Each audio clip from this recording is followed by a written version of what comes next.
look at the new hairstyle. It's a little bit curly. Hindi ko kinurl lahat. Tsaka medyo loose lang. Review ko yung hair curler that I got from Lazada. I was planning to bring that back for a refund kasi mali yung color na binigay nila sa akin. But with the performance, parang ayoko na siyang ibalik. So, let's see kung anong mangyayari. Pero hindi ko pa nabibigay yung final thoughts ko. Parang nag-try lang ako na gawin yung hairstyle. So, let me continue filming the video.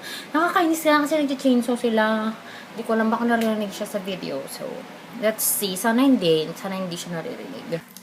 Tapos na yung first video ko, guys. So, second video na tayo. And ngayon lang nila naisipan tumigil na sa chainsaw nila.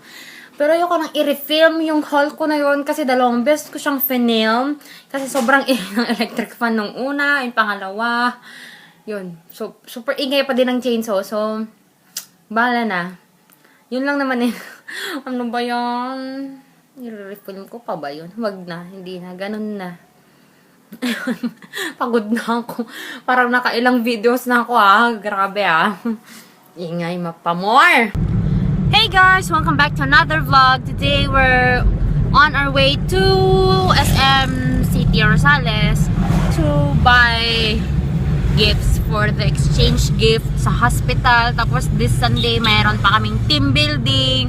Ang daming Christmas party. And then bibili na rin siguro ng gifts para sa mga bata. We will not give gift na sa mga adult. Last year kasi kami big time. Bumili kami ng yung mga gift sets sa Watsons, binigay namin sa mga adults. Doon sila sa mga namin. Tapos more on mga toys, ganyan sa mga bata. This year we're planning not to give sa adults but more on kids. Gagawin namin yung mga pamangkin ni Mac bibigyan namin. Tapos yung mga bata dun sa amin sa Ilocos, gagawa kami ng program na instead of gift giving lang instead of gift giving lang meron din kaming pa-games, tapos food, ganyan, merienda time dun sa backyard namin dun sa Ilocos.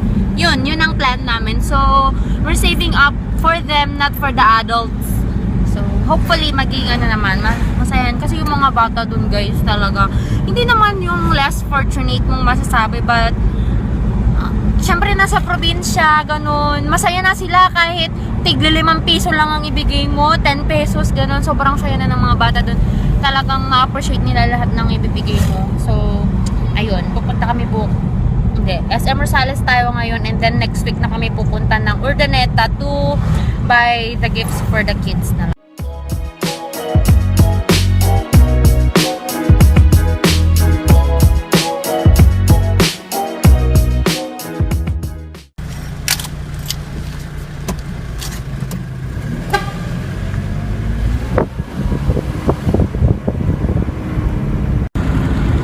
So currently we are in TPLEX.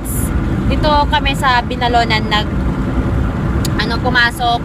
So if you're from Manila and going to Baguio with your private cars, it is now faster to travel going there kasi meron na tayong, diba, punta kang NLAH, tapos SCTEX, tapos TPLEX.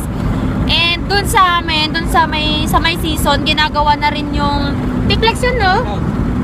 Ginagawa na rin yung part doon ng TPLEX, doon sa may malapit sa river. So, diretso na yun, papuntang Cannon Road. So, imagine mo naman, yung 5 hours travel mo, magiging mga 3 hours na lang siguro, lalo na pag madaling araw kayo nalabas. So, mababawasan na rin ang traffic sa amin pag holiday. Kasi, doon nga nagba-bottleneck lahat ng doon, sasakyan doon sa amin. Kaya, hanggang doon sa part ng barangay namin, sa highway doon, sobrang daming sasakyan doon kapag holiday rush talaga, kapag yung mga bakasyon, long weekends, ganyan. And expected na naman ngayong Christmas, ganyan, sobrang dami na naman niya.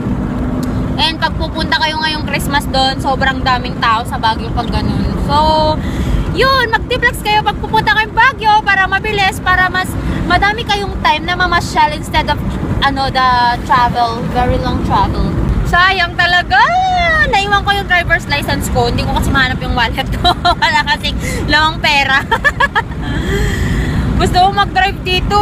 Ang ganda ng kalsada kasi kapag ano, expressway diretso, tas walang ano, 'di ba? Ano ka lang. Chill ka lang, gano'n. Tas sabi ko, wag na kami mag-aircon kasi ano, wala, feel na feel ko kapag ano, kapag nasa expressway, ganda kasi ang ganda ng view. 'Di ba pagkabilaan puro bukid, ganyan, tapos oh, sunset pa. Look at that. Can you see that? Basta sunset na. And aray ko yung hair ko naman, girl. Talagang pumupunta naman siya sa ano. Tapos yun, nung pumunta na naman kaming Tarlac from Urdaneta, ano ba yun, na mga 6 a.m. no, before 6, ano, 5:30 na kami umalis doon sa amin. So before 6 na sa Urdaneta na kami. Nag-TPLEX na naman kami, papunta kami, ano, anong part yun ang pinag-exitan natin sa Tarlac? Parang nadaanan na natin to dati. Ba't nag-cross na tayo ng Urdaneta? Ay, hindi ko napansin. Yung ano, yung highway, na-cross na natin? Talaga? Ang bilis ah. Kasi matraffic ngayon sa Urdaneta, rush hour. Parang ganun din yung ginawa namin. Yung first namin na nag-TPLEX, ano, umagang-umaga, walang rush hour ah. Kasi weekend pa yon, Sabado. Wala, trinay lang namin, o diba, ang chill ng travel namin, kami lang. Tapos ang lamig kasi morning pa, o diba, saya. Kasi nakakawindang yung traffic talaga, hindi ko kinakayang traffic. Lalo lang kapag walang aircon yung ano, sasakyan, ay naku Lord, good luck na lang sa makeup mong maghuhulas yan. We're here na in SM, look at the ate over there, oh. Ngayon lang niya ginamit yung stroller niyan, tagal-tagal na niyan. Nung bata siya, hindi niya nagamit yan. Binili yan ni Lolo Bad. Lolo Bad. Sabi mo, dito tayo sa SM. Ouch! Hey guys! Dito kami sa SM. Bibili kami ng shoes ng baby girls. Dito kami sa time zone. Mag-ano tayo? Mag-photo booth! Wow! Let's go! Let's go! Let's go! Come here! No! Not that one! Gusto niya sa car. No! Mag-picture muna tayo! Then we will drive! Come here!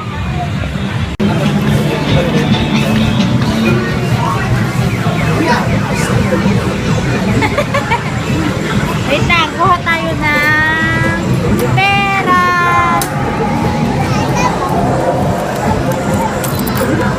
Ha?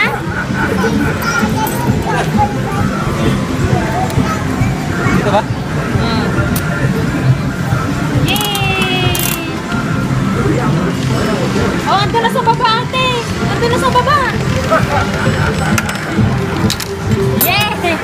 Pero, wala na, isa lang. Wala na, halika na! Ginahin na agad.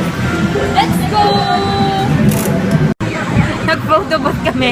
Makain na siya ng gamba. Puno na yung whiskey niya. Gambol pa. Ay, uwi na tayo. Ay, bumili kami ng ano, Bean Boozle. Gagawa tayo ng Bean Boozle challenge. Tapos, ano na lang, bibili na lang tayo ng bread pala. And then we will go home na. Ang bigat mo, ate. Super bigat naman ng ate. Daming tao. Sara na. Kaya bilisan natin. We're going home. Tapos nang nakakapagod na araw. 9 p.m. na. I thought I have a duty tonight. Buti na lang wala kasi pagod na kami. Etong bata na to, tumitigil siya every time na may Christmas theme. Pag madaming Christmas lights, pag madaming decorations, yan.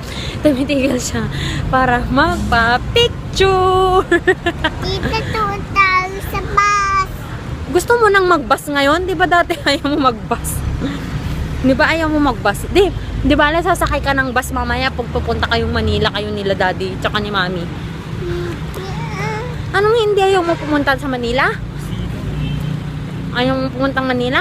Punta kang Japan. Japan may bansi. Wow, daming lights, oh.